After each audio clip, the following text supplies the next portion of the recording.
বৈশাখ কৃষ্ণপক্ষীয় বরুথিনী একাদশী মাহাত্ম্য ভবিষ্যৎ পুরাণে যুধিষ্ঠির শ্রীকৃষ্ণর সংবাদে বর্ণিত হয়েছে। ধর্মরাজ যুধিষ্ঠির বললেন, হে ভগবান, বৈশাখ মাসের কৃষ্ণপক্ষীয় একাদশীর কি নাম, এর কি বিধি তথা এটি পালন করলে কি ফল প্রাপ্ত হয় আপনি কৃপাপূর্বক আমায় বলুন, আমি আপনাকে নমস্কার জানাচ্ছি।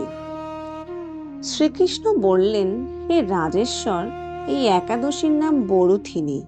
এটি সৌভাগ্য প্রদানকারী ও সর্বপাপ নষ্টকারী এবং শেষে মোক্ষ প্রদানকারী একাদশী। দুর্ভাগা স্ত্রীলোক যদি এই একাদশী পালন করে তাহলে সে সর্ব সৌভাগ্য লাভ করে। 10,000 বছর তপস্যা করার ফল এই এক একাদশীতেই পাওয়া যায়। আর কুরুক্ষেত্রের সূর্যগ্রহণের সময় 1 মণ সোনা দান করার যে ফল, সেই একই ফল এই একাদশী পালনে প্রাপ্ত হয়। হে নৃপশ্রেষ্ঠ, অশ্বদান অপেক্ষা গজদান শ্রেষ্ঠ। গজদান থেকে ভূমিদান, তা থেকে তিলদান, তিলদান থেকে স্বর্ণদান এবং তা অপেক্ষাও অন্নদান শ্রেষ্ঠ। অন্নদানের মতো শ্রেষ্ঠ দান আর নেই। পিতৃলোক, দেবলোক ও মানুষেরা অন্নদানেই পরিতৃপ্ত হয়। পণ্ডিতেরা কন্যাদানকে অন্নদানের সমান বলে থাকেন। স্বয়ং ভগবান গোদানকে অন্নদানের সমান বলেছেন। আবার এই সকল দান থেকে বিদ্যাদান শ্রেষ্ঠ। কিন্তু এই বরুথিনী ব্রত পালনে সেই বিদ্যাদানের সমান ফলও লাভ হয়ে থাকে। হে রাজন, এইবার এই একাদশীর ব্রত কথা শ্রবণ করুন।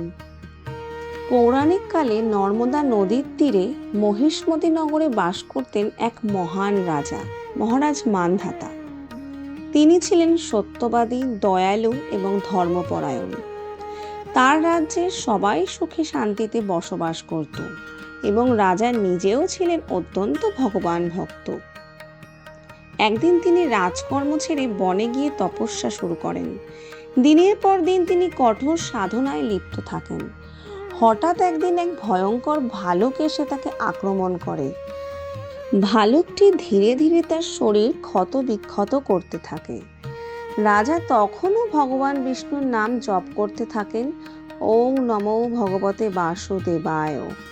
তিনি নিজের প্রাণের ভয় না করে সম্পূর্ণভাবে ভগবানের ওপর বিশ্বাস রাখেন। অনেকক্ষণ পর ভগবান বিষ্ণুর কৃপায় সেই ভাল্লুকটি হঠাৎ করে সরে যায়। কিন্তু রাজা তখন গুরুতর আহত। তিনি কষ্ট করে আশ্রমে ফিরে আসেন এবং ঋষিদের কাছে সাহায্য চান। ঋষিরা তাকে বলেন, হে রাজা, আপনি বরুথিনী একাদশী পালন করুন। এই ব্রতের শক্তিতে আপনার সব পাপ নষ্ট হবে এবং আপনি সুস্থ হয়ে উঠবেন। রাজা গভীর ভক্তি ও নিষ্ঠার সঙ্গে ব্রত পালন করেন। একাদশীর দিন উপবাস রেখে ভগবান বিষ্ণুর পূজা করেন। তুলসী পাতা, ফুল, ধূপ, দীপ দিয়ে তিনি প্রার্থনা করেন। এর ফলস্বরূপ ধীরে ধীরে তার শরীর সুস্থ হয়ে ওঠে। তার জীবনে পুনরায় সুখ, শান্তি ও সমৃদ্ধি ফিরে আসে।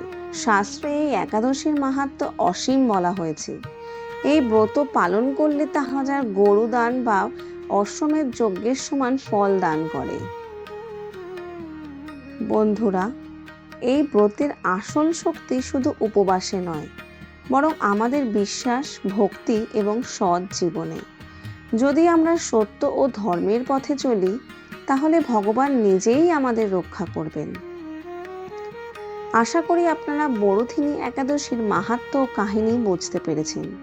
ভিডিওটি ভালো লাগলে লাইক করুন, শেয়ার করুন এবং আমাদের চ্যানেলটি সাবস্ক্রাইব করুন। ধন্যবাদ। জয় শ্রীকৃষ্ণ।